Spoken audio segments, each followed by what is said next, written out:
Les damos la bienvenida a este análisis jurídico exhaustivo. Hoy vamos a explorar la anatomía legal y el desglose estructural de un testamento ecuatoriano, con todas las actualizaciones vigentes para este año 2026. A través de esta revisión documental vamos a desentrañar exactamente cómo el Código Civil ecuatoriano y sus reformas más recientes protegen, regulan y blindan la última voluntad de las personas. Es un tema fascinante, ¿verdad? Y sobre todo de una utilidad práctica enorme para la planificación patrimonial. Así que comencemos a desglosar esta estructura. Bien, profundicemos en esto. Nuestra estructura de hoy abarca 5 áreas clave. Primero, los conceptos fundamentales. Segundo, los tipos de testamentos. Tercero, la función del notario. Cuarto, la revocación y nulidad. Y, finalmente, la aplicación legal práctica. Sección 1. Conceptos fundamentales. El cimiento jurídico de la sucesión. Para entender verdaderamente todo el engranaje del derecho sucesorio ecuatoriano, es absolutamente imprescindible establecer primero la naturaleza jurídica de este documento. El Código Civil, específicamente en su artículo 1037, nos da esta definición macro. Es un acto más o menos solemne en que una persona dispone de sus bienes para después de sus días. Fíjense bien porque la palabra que ancla todo este marco legal es solemnidad. Esto no es un simple acuerdo verbal o un deseo expresado al azar en una cena familiar, no, es un acto revestido de una rigurosidad formal que la ley exige estrictamente para garantizar que esa voluntad sea auténtica, libre y, lo más importante, ejecutable. Entonces, para que ese testamento sea totalmente válido, debe sostenerse sobre 5 pilares indispensables. Primero, es solemne, como acabamos de mencionar. Segundo, es unilateral, es decir, solo requiere la voluntad de una parte. Tercero, es personalísimo e indelegable. Fíjense que el artículo 1041 prohíbe explícitamente los testamentos conjuntos, dictaminando que es el acto de una sola persona, sin excepciones. Cuarto, es revocable en cualquier momento, siempre y cuando el testador siga con vida. Y quinto, es un acto mortis causa, lo que significa sencillamente que sus efectos jurídicos plenos recién se activan tras el fallecimiento del testador. Y aquí hay un dato absolutamente crucial para el panorama legal de este 2026. La resolución número 10 de la Corte Constitucional, emitida en marzo de 2025, modernizó por fin el lenguaje del Código Civil respecto a las personas inhabilitadas para testar. Ese término anticuado y peyorativo fue reemplazado oficialmente por persona con demencia. Esta reforma es vital porque subraya quién está estrictamente excluido de la capacidad legal para otorgar un testamento válido. Lo hace respetando un enfoque de derechos humanos, claro está, pero sin alterar en lo absoluto la prohibición legal de testar para quienes carecen de sano juicio. Sección 2. Tipos de testamentos, solemnes y privilegiados.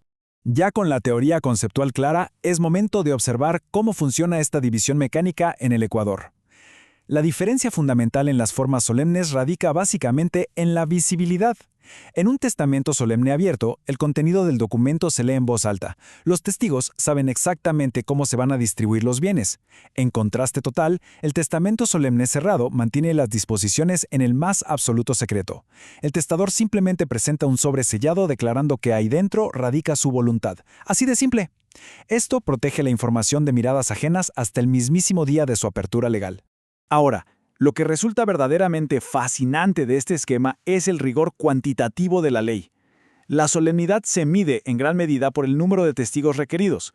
Por ejemplo, un testamento abierto necesita 3 testigos si hay un notario presente, o 5 si falta el notario. Pero un testamento cerrado, dada su naturaleza secreta y, seamos honestos, el mayor riesgo de fraude, exige invariablemente un notario más 5 testigos hábiles. Los privilegiados, por darse en circunstancias excepcionales de emergencia, flexibilizan la norma a 3 testigos. Y presten atención a esto, un solo testigo faltante o que resulte inhábil puede, literalmente, derribar todo el acto jurídico. Sección 3. La función del notario, garante de la solemnidad. En el derecho ecuatoriano, la figura del notario no es la de un mero espectador, para nada. Es la pieza central que garantiza la seguridad jurídica y reviste el acto de fe pública. Veamos cómo se desarrolla el procedimiento, que es altamente formalizado, de un testamento cerrado para ilustrar este control.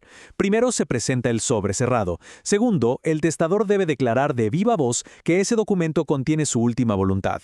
Tercero, y este es el paso crítico, el notario redacta un acta sobre la misma cubierta del sobre, certificando específicamente que el testador se halla en su sano juicio. Finalmente, todos firman en un solo acto ininterrumpido. Es un control de legalidad y capacidad ineludible y en tiempo real.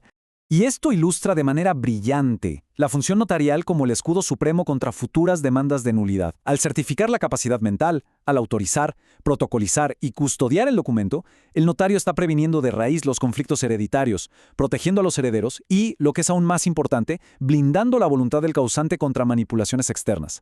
Y sabemos que la manipulación es, tristemente, un problema muy frecuente cuando hablamos de adultos mayores.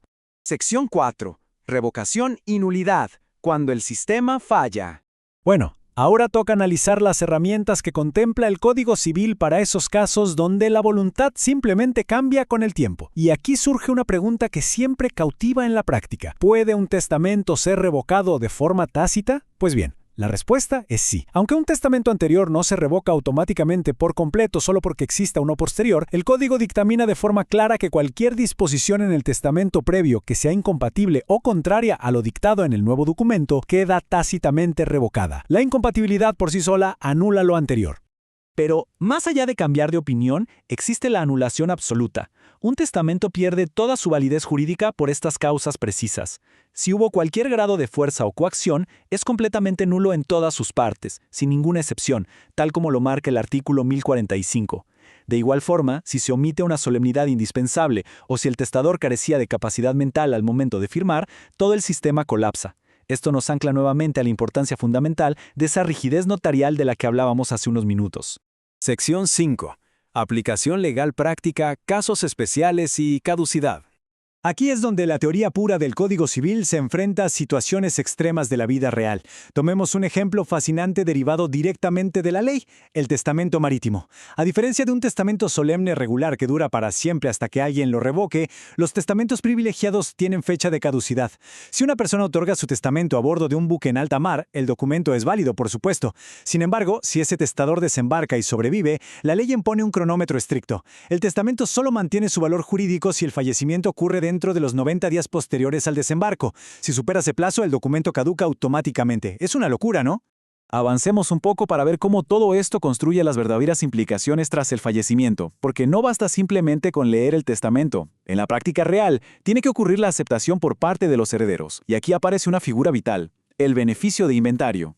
Esto es clave porque evita que las deudas del difunto terminen consumiendo el patrimonio personal del heredero. Además, aunque exista un testamento impecable, la ley ecuatoriana impone el respeto a las asignaciones forzosas, protegiendo así a los legitimarios. Y si por alguna razón estas se vulneran, el sistema prevé herramientas procesales muy claras, como la acción de reforma.